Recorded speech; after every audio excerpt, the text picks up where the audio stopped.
प्रश्न संख्या 101 श्रीमती रीति पाठक। प्रश्न क्रमांक 101 अध्यक्ष महोदय।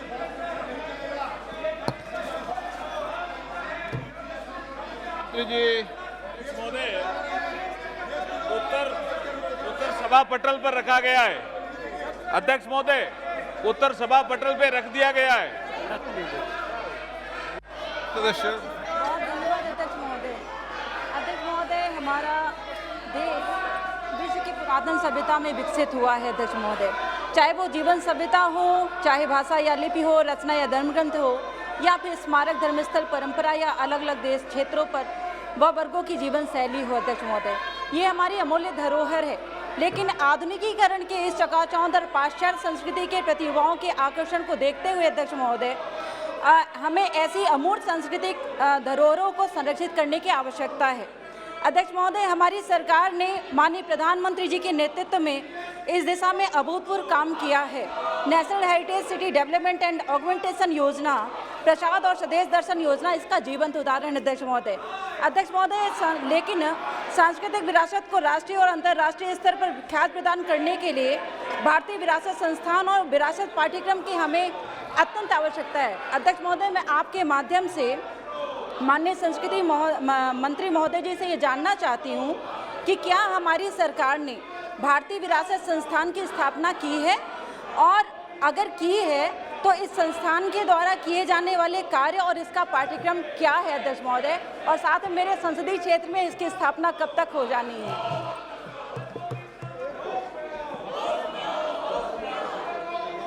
धन्यवाद अध्यक्ष महोदय। माननीय सदस्य ने जो प्रश्न पूछा है, बहुत ही अच्छा प्रश्न किया है। भारतीय संस्कृति को प्रमोट करने से संबंधित मैं आपके माध्यम से माननीय सदस्य को यह बताना चाहता हूं कि 2020-21 में बजट घोषणा थी, जिसके आधार पर इंडियन इंस्टीट्यूट ऑफ हेरिटेज की स्थापना की गई है। इससे पहले नेशनल म्यूजियम इंस्टीट्यूट इस काम को देखा करती थी, लेकिन 2020-21 से बजट घोषणा के बाद हमने इंडियन इंस्टीट्यूट ऑफ हेरिटेज की स्थापना की है। उसके तहत 3 तरह के कोर्सेज आयोजित किए जाते हैं। पहला, हिस्ट्री ऑफ आर्ट्स में कोर्सेज आयोजित किए जाते हैं, म्यूजियोलॉजी में कोर्सेज आयोजित किए जाते हैं, कंजर्वेशन में कोर्सेज आयोजित किए जाते हैं। ये सर्टिफिकेट कोर्स भी हैं, पीएचडी भी होती है, डिग्री भी इसमें दी जाती है। जहाँ तक माननीय सदस्य ने कहा कि मेरे क्षेत्र में ऐसी इंस्टीट्यूट कब तक खोलने का आप विचार रखते हो, ये नेशनल लेवल पे इंस्टीट्यूट खोली गई है। इसका एक तरह से जो प्रभाव पड़ेगा वो पूरे क्षेत्र में पड़ेगा, और माननीय सदस्य के क्षेत्र में भी इसका प्रभाव पड़ेगा। वहाँ के भी कोई स्टूडेंट हैं, वो आपके म्यूजियोलॉजी में, कंजर्वेशन में, सर्टिफिकेट कोर्स में, और जो अब तक IGNCA में, ASI में, NLRC में, स्कूल ऑफ आर्काइव स्टडीज में, नेशनल आर्काइव इंडिया में जो सर्टिफिकेट कोर्स कर रहे हैं, उनका लाभ माननीय सदस्य के क्षेत्र को भी मिलेगा, ऐसा मैं मानता हूं। धन्यवाद।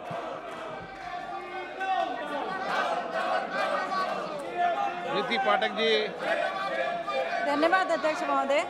अध्यक्ष महोदय, मैं साथ में एक विषय पर और बात करना चाहती हूँ कि मंत्री महोदय जी मुझे ये भी बताने की कृपा करें कि संग्रहालय विज्ञान के क्षेत्र में क्या मानव संसाधन की कमी है? यदि है तो इस पर आगे इसको विस्तार में व्यवस्थित करने के लिए क्या उपाय किए गए हैं? धन्यवाद अध्यक्ष महोदय। जो माननीय सदस्य ने प्रश्न किया है कि संस्कृति के बचाव के लिए या हेरिटेज सेक्टर में क्या मानव संसाधन की कमी है क्या, मैं आपको बताना चाहता हूं कि हमारी न्यू एजुकेशन पॉलिसी अभी आदरणीय प्रधानमंत्री मोदी जी के नेतृत्व में लागू हुई है, और उसमें न्यू एजुकेशन पॉलिसी में हायर लेवल पे, एजुकेशन लेवल पे ये इसको प्रिजर्व करने का, कल्चर को प्रिजर्व करने का ये प्रयास किया जाएगा। इसलिए कहीं भी कोई मानव संसाधन की कमी आने वाले समय में नहीं आने दी जाएगी। बहुत बहुत धन्यवाद।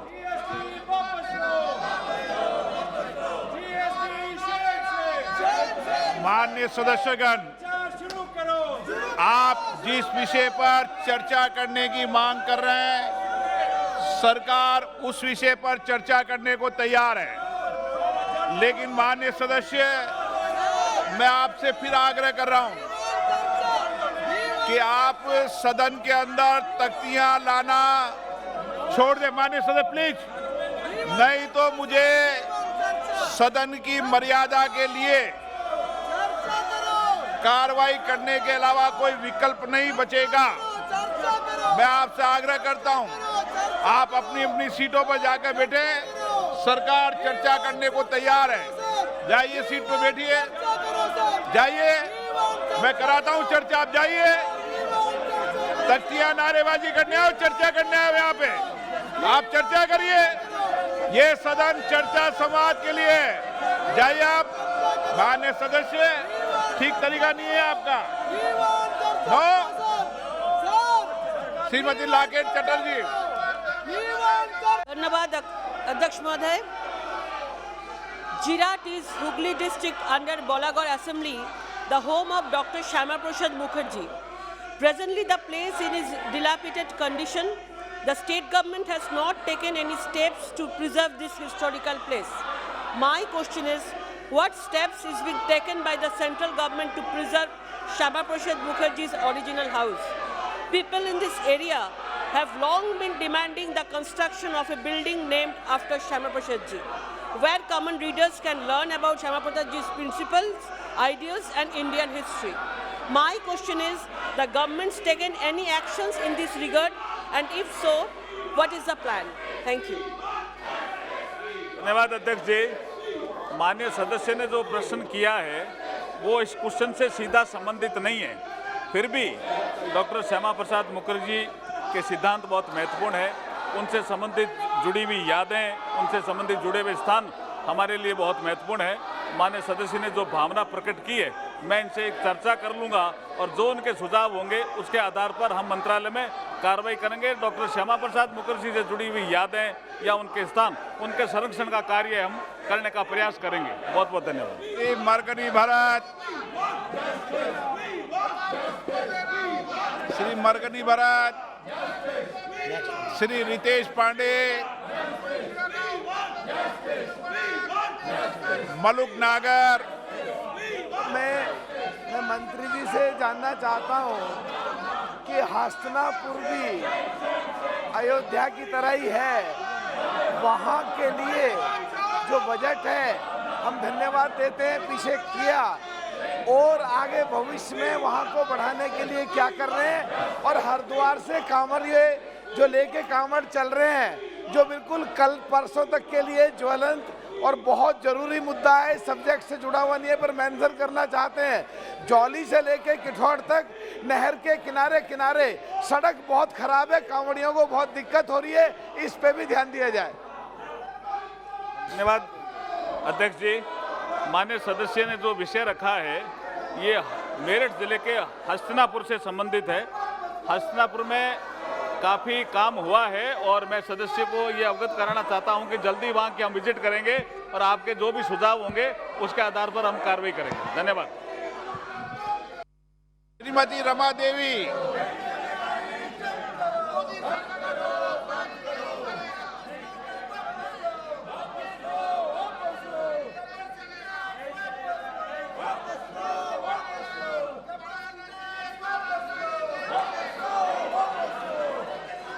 अध्यक्ष महोदय, बिहार को भगवान बुद्ध और भगवान महावीर की कर्मभूमि के नाम से जाना जाता है। माता श्री सीता जी की प्रकाट्य स्थली को लेकर चंद्रगुप्त मौर्य, सम्राट अशोक, आर्यभट्ट, बाबू कुंवर सिंह, डॉक्टर राजेंद्र प्रसाद एवं रामधारी सिंह दिनकर जी सहित न जाने कितने विभूतियों को यहाँ की मिट्टी ने जन्म दिया है, जिन्होंने भारतीय संस्कृति को वैश्विक पटल पर आगे बढ़ाने में महती भूमिका निभाई है। इनसे जुड़े एवं पुरातत्व महत्व की वस्तुएं तथा अवशेष बिहार के कई जिले अब भी विद्यमान हैं।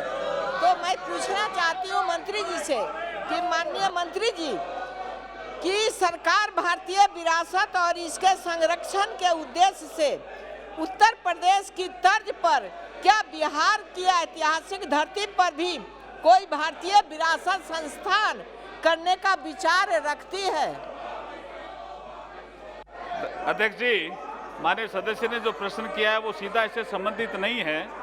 इन्होंने ये, चूंकि मैंने पहले ही कहा कि ये ऑल इंडिया लेवल पे काम करेगी इंडियन इंस्टीट्यूट ऑफ हेरिटेज, तो ये बिहार के लिए भी काम करेगी, उत्तर प्रदेश के लिए भी काम करेगी। बहुत बहुत धन्यवाद।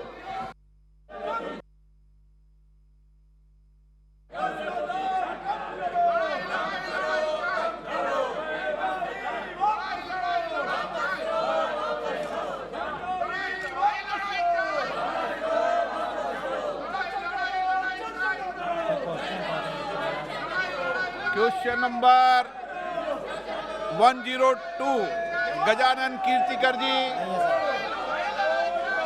श्रीमती मधुलता मंडल, माननीय मंत्री जी, माननीय मंत्री जी, उत्तर सभा पटल पर रख दिया गया है। माननीय आलोक Suman ji doctor. Question number 103 Shri सुश्री दिया Kumari ji. Number 103. is laid on the table of the House. Thank you, Speaker, sir. Sir, I would like to thank our visionary Prime Minister and government for introducing the new education policy and bringing in the much needed reforms in the education sector. Sir, as the Honorable Minister pointed out in his answer, that National Accreditation Council, NAC, will be overseeing the process of accreditation under the NEP. This will indeed ensure that the process of accreditation is easier to comply with and more institutions can be formally recognized. Sir, through you, I would like to ask the Honorable Minister, how does the government plan to provide certain safeguards to ensure that higher education institutions comply with the norms of self-governance and disclose relevant information in order to maintain the standard and quality of education in the country? Thank you. Honorable Speaker, sir,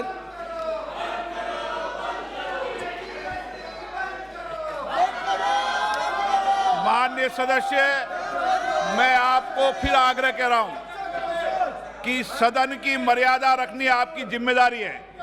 माननीय सदस्य कोई भी तख्ती लेकर आएगा, मैं अंतिम बार कह रहा हूं, उसको सदन की कार्रवाई का हिस्सा नहीं बनने देंगे।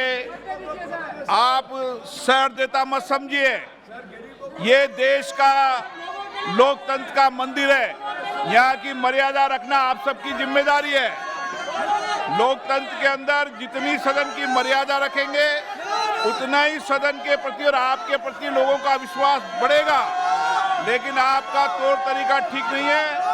नो मार्क, नो, गलत तरीका ठीक। चलिए करिए आप, चलिए। Honorable Speaker, sir, our member has raised a good question, and our government has started to think on the national education policy since 2015, and even in the 2017, the assessment was done based on the qualitative metrics, and in the 2017, the revised accreditation framework was made, and that is also the planning for giving all the institutions, colleges to have quality to develop their quality. And in the national education policy, which has been launched under the dynamic leadership of our Honorable Prime Minister Shri Narendra Modi, in so many paras, there is written on the accreditation and the quality of the institutions, so that they can get autonomy. Whenever their assessment, they will get more than 3.01, they will get towards autonomy.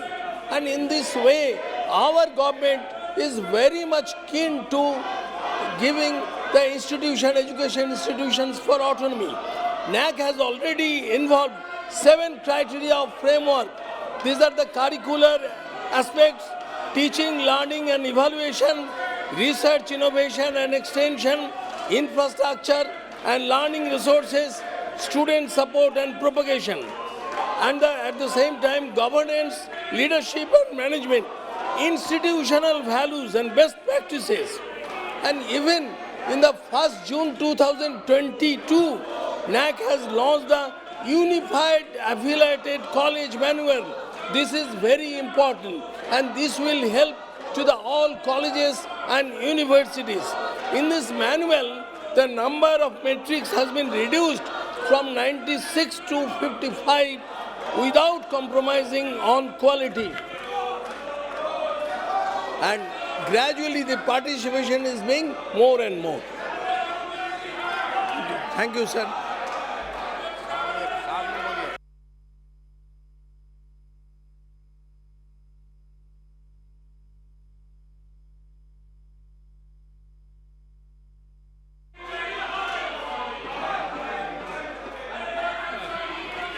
I'd like to thank the Honorable Minister for very extensively replying to my question. Also, after getting the recognition, accreditation, there should be some kind of monitoring mechanism in place so that, because a lot of times after getting it, the colleges, universities don't adhere to the standards and the kind of quality education that they should be giving. So some kind of mechanism should be in place so that regular monitoring takes place, and then they stick to the whatever the guidelines are and the standards of good quality education that our government wants to impart. Thank you. Honorable Speaker said it is a continuous process and at the same time it is a self-evaluation, and the NAC will also monitor the institutions.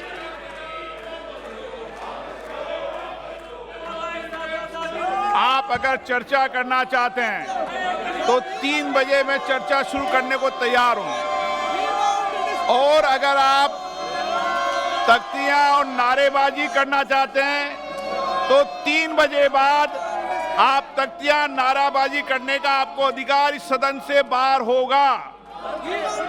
3 बजे बाद तख्तियां और नारे लगाने का अधिकार आपको सदन से बाहर होगा। इस तरीके से सदन नहीं चल सकता। देश की जनता चाहती है सदन चले, और इसलिए मेरा आग्रह, अंतिम बार आग्रह कर रहा हूं कि 3 बजे बाद जो माननीय सदस्य आसन के सामने तख्तियां लाकर सदन की मर्यादा तोड़ना चाहते हैं, 3 बजे बाद उनको पर्याप्त समय, पर्याप्त मौका सदन के बाहर मिलेगा। धन्यवाद। सदन की कार्रवाई 3 बजे तक के लिए स्थगित की जाती है।